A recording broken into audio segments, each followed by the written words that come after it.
governance. It's a positive pro-incumbency mandate.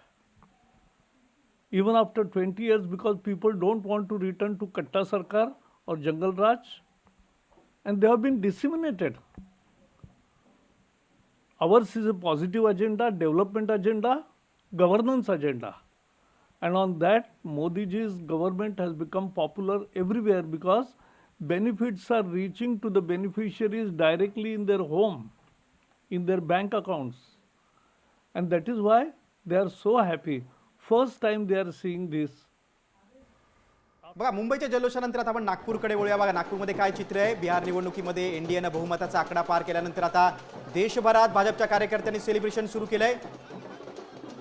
मुंबईमध्ये भाजप कार्यालयाबाहेर जल्लोष करण्यात आलाय.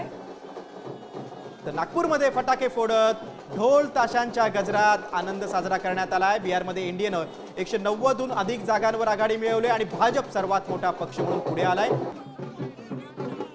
जेडीयूनेही 75हून अधिक जागांवर आघाडी मिळवली. त्यानंतर सर्वत्र जल्लोषाचं वातावरण पाहायला मिळतंय. आपण दोन दृश्य बघतोय, मुंबई आणि उपराजधानी नागपुरात. दोन्ही ठिकाणी भाजपच्या कार्यकर्त्यांनी रस्त्यावर उतरत जल्लोष साजरा केलेला आहे. मुंबईत भाजपच्या कार्यालयाबाहेर हे सेलिब्रेशन सुरू आहे. खुद्द प्रदेशाध्यक्षच ढोल वाजवताना दिसतात.